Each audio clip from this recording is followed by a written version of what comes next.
and welcome to the HELIOS website, and also welcome to the Integrative Oracle Science portal, where you are witnessing the very first video to go up there ever. And since I didn't have a whole lot of time since I've been launching this website this month, I don't have a whole lot of material to go up. However, I did want to put something up since there are some very significant things happening this March of 2016, by the way.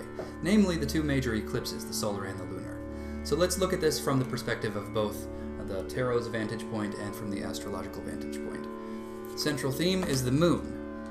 Okay, that makes a lot of sense, since that's the card of Pisces, and this solar eclipse, the first one happening on the 8th, is happening in Pisces. On either side, we have two potentials. These are like dimensional timeline choices. We can go this way or we can go that way. On the one hand, we have the art card, which is alchemical transmutation. You know, and the solar eclipse is going to bring up a lot of emotional energy, a lot of past trauma that's surfacing as pain, maybe. But with the art card path, that would be acceptance and forgiveness, letting it all surface and go right out onto the table, and we look at all this lead and we deal with it hands-on, and we actively transmute it into gold through acceptance, through forgiveness, and also by acknowledging it. A lot of what we do to get ourselves in trouble is repress things we don't want to look at, repress the darkness, repress the shadow, and that surfaces in times like this as unintegrated trauma that's just begging to be dealt with, begging to be used. You know, it's potential energy. And that's what the art card path will allow us to do. On the other side, we have the Seven of Wands. That would be like choosing to maintain your position, a previously established position. And it's similar to playing King of the Hill, being, you know, atop a hill and you're surrounded by potential overthrowers. So you have to, you know, maintain your position there. But you don't really want to do that. That's not going to be as fruitful this month as taking the art card. Unfortunately, since this is a major arcana card, this art card, it's going to have a lot of gravity. It's going to want to pull you over there. So we're going to feel naturally inclined to actually integrate and acknowledge and accept and forgive the emotional energy that's being surfaced with the aid of the eclipse. In the past, the Ace of Wands, the spark that became the flame that became the fire. And what is the fire, the ultimate result? In the fate section? Perfect. The Ten of Wands. And this just how it's laid out, it's perfect. We see the perfect reflection of that, of the Wand suit, the story of fire. In the beginning, we have the spark, where we have an idea, for example, and we put it out to the world. And that takes shape. You know, it starts a chain reaction of causes and effects. And ultimately, that leads to the Ten of Wands, which is the point at which it burns you. This is the karmic result. So that's what we're dealing with. The solar eclipse is bringing up some karma that we're going to deal with.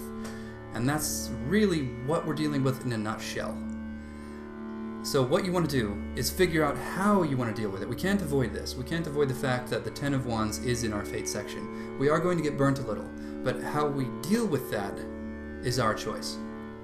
So do we fight for our position, whether that's, you know, our ego, fighting for our ego, our identity, or like a victim identity, saying, this has happened to me, I'm not going to see it any other way, the universe did this to me, or you did this to me, or my parents did this to me, or whatever the source of the trauma is.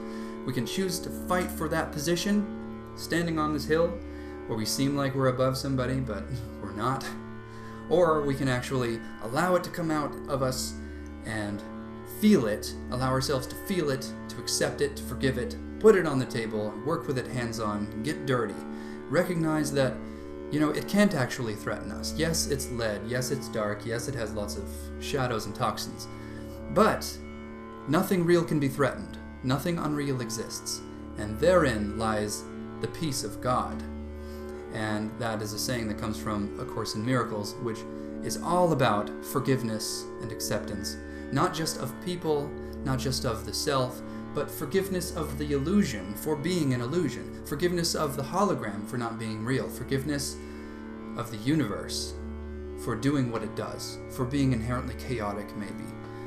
Forgiveness of the dead matter that makes up the universe that is not, you know, being tempered by consciousness. Forgiveness of the fire that gets out of control, maybe the one that we set, the fire that we set in motion. Forgiveness of that. So forgive yourself, forgive the universe, and you're going to feel the full benefits that come with this Ten of Wands. Having gone through the fire, having gone through the full experience of the full spectrum of what it means to create, which also means to destroy. When we embrace that full spectrum, we have absolute complete evolution taking place. So that's the potential on the other side of this month. What we also have is the sun moving into Aries. That's very significant. That happens on the 20th. And that essentially is the sun, which you could say is your being, the core of your being in a spiritual sign, Pisces, moving into the first, the physical, or the first incarnation. So this is potentials actualized. That happens halfway through the month. So you'll see some of whichever choice you're making manifest right then and there. And probably before. Okay, so on the 23rd is when we have that lunar eclipse. And this is much more straightforward. There's some debate energy wrapped up in this. It's kind of enhanced by Mercury on the other side of the wheel in Aries. And that happens with the sun also. The sun goes into Aries, and then that is followed by Mercury on the same day. So we have both of those really powerful forces influencing this lunar eclipse.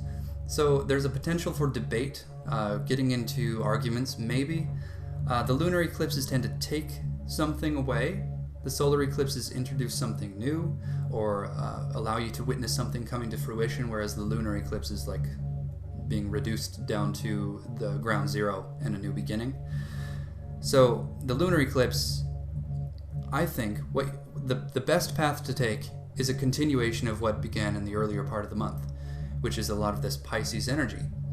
Maintaining the wisdom of where the sun just came from and where Mercury just came from, the Pisces, and driving that all the way to the end of the month. So meditation, spiritual practices of all kinds, religious practices, if you prescribe to those are going to help everybody. So this lunar eclipse happening in Libra on the 23rd, the way you experience that, and also the way others experience that in relation to you, since this is happening in a house of relationships, is deeply dependent on what you do with the solar eclipse and what kind of allegiances you have, what you keep in motion. So what you do with that emotional energy that's potentially so painful, whether you art card it or Seven of Wands it, whether you accept it, forgive it, transmute it into gold, or whether you fight for whatever position you had before it came up, is going to determine how you experience it. And so what you experience is inevitably going to be intense. The Ten of Wands is intense. It's the sensation of fire out of control. So since something is going to be out of control, you have to look for the areas that you can have control, which is yourself, your core, your emotional body, your mind. So that's really what it's all about. I think that this is probably the best way that I could wrap this all up in a nice package for you this month. So if you have any questions, feel free to contact me. Just visit this part of the site that is entitled Make Contact. Sign up for a session if you want to. Check out the class that I'm going to be teaching really soon here. So thank you for stopping by. Take your time, enjoy yourself, have a look around, and I'll see you next time.